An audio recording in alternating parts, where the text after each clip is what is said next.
A gente está vivendo um tempo da tirania da felicidade, assim como do sucesso pleno. A gente tem que ser feliz o tempo todo e a gente tem que mostrar essa felicidade, obviamente, o tempo todo, inclusive nas redes sociais. A gente precisa manter uma aparência diante das pessoas e cria-se assim não uma sociedade feliz, mas uma rede de falsidades, de pessoas que são incapazes de lidar com as suas próprias frustrações. Elas caem num processo de negar seus erros, suas tristezas e colocam sorrisos plásticos no rosto e vão por aí viver. É uma obrigação inconsciente. Ninguém diz para você, olha, você agora é obrigado a ser feliz. Não, é do inconsciente coletivo. Todo mundo tem esse clima da gente mostrar sucesso e da gente mostrar a nossa felicidade o tempo todo, que é uma obrigação insana que rouba toda a nossa energia e assim como ela é impossível, porque ninguém é feliz o tempo todo e ninguém ganha o tempo todo. A gente precisa do fracasso, a gente precisa da tristeza, inclusive para a gente ter a dimensão da beleza do sucesso, eu preciso ter a dimensão da força do fracasso, senão eu não sei o que é o sucesso. Essas coisas se interdependem. Então ninguém é feliz o tempo todo, ninguém ganha o tempo todo. Na vida, nós temos tempo para todas as coisas.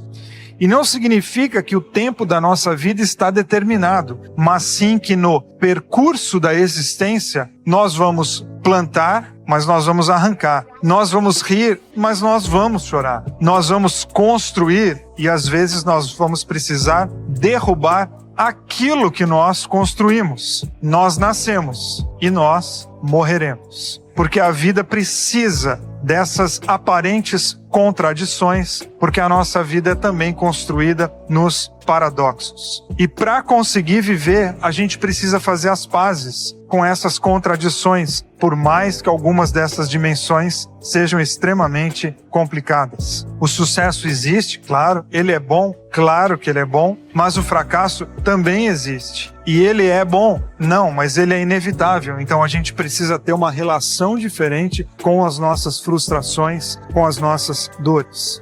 Você já parou para pensar quantas lutas você já enfrentou na tua vida toda? Que é uma pergunta absurda, porque não daria nem para você pensar, trazer à tona e colocar num papel. Você não vai conseguir fazer essa conta. Mas só das grandes lutas, quantas você já enfrentou na tua vida? Quantas dores pesadas você já teve? E isso não faz de você uma pessoa culpada, isso faz de você um ser humano vivo. Se você está vivo, você vai lidar com as lutas e você vai inevitavelmente lidar também com as frustrações. Aí você pode dizer, você está fazendo apologia à derrota e dizendo que problema é bom? Não, eu estou dizendo para você ter hoje à noite, ou a partir de hoje à noite, um novo olhar para os teus fracassos. E há quem possa dizer, Vili, não usa a palavra fracasso porque ela é muito pesada e ela bate forte no meu coração. Não, eu quero usar a palavra fracasso, a palavra frustração, porque a gente não tem que mudar a palavra, a gente tem que mudar o relacionamento com ela. A gente não tem que ficar sublimando situações com palavras bonitinhas, porque no final da história isso não resolve nada. A gente tem que ficar às vezes de frente com a vida como ela é. Como nos ensinou o Eclesiastes e principalmente como nos ensinou Jesus, dizendo que na vida a gente ia ter perrengue, a gente ia ter fracasso, a gente ia ter frustração, a gente ia ter muitas aflições, mas que nós tivéssemos uma atitude diante de todas essas inevitabilidades da vida. Então vencer é bom? Vencer é bom, com certeza. Saber perder também é muito bom. Vencer é muito gostoso. E não morrer por causa das tuas frustrações e não desistir da vida porque você não conseguiu também é muito bom. Porque quando você não desiste por algo que aconteceu hoje, você está também dando uma declaração de amor à vida. Não deu certo hoje, mas eu vou continuar tentando porque eu acredito que tem vida amanhã.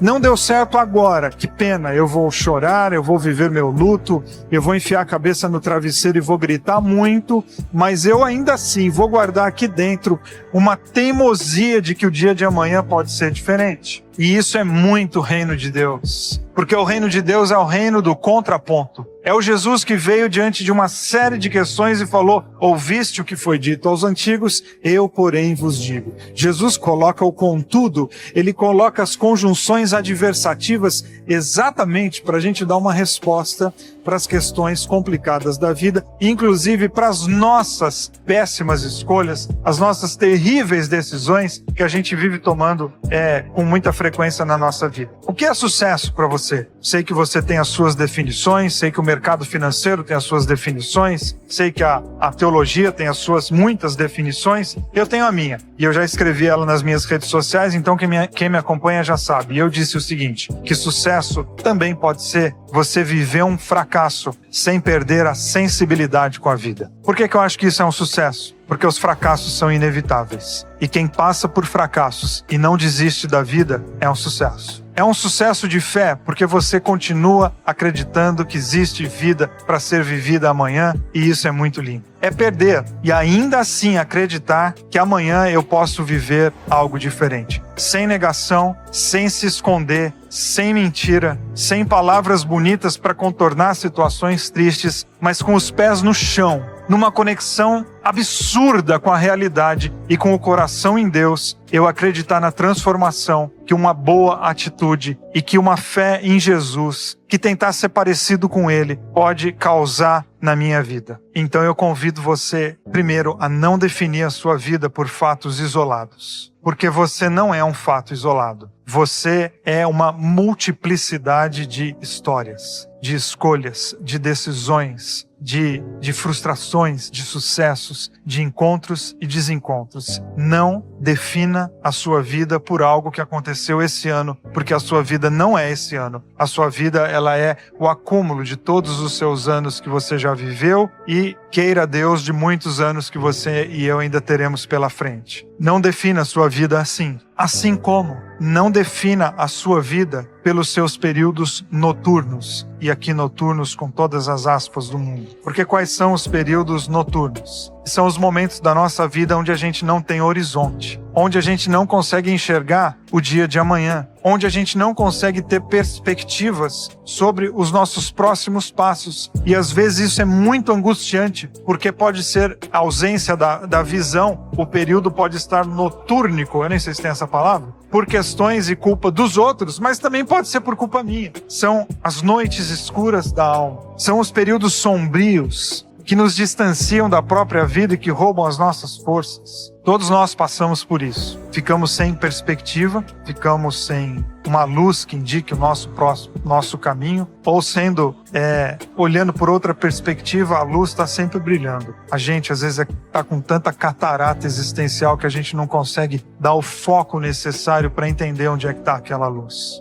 Mas o Salmo 30, versículo 5 diz que o choro pode durar toda uma noite, mas a alegria vem pela manhã. É verdade, eu também acredito nisso. Mas o choro do salmista não é uma noite de 12 horas. São períodos. Quanto tempo que está a noite na tua vida? Qual é o período que você pode chamar de noturno da tua existência? Que você não consegue ter perspectivas? Que você não consegue ter um horizonte? Pode ser uma noite, pode ser uma semana ou 10 anos. E a gente acredita que a alegria vai chegar.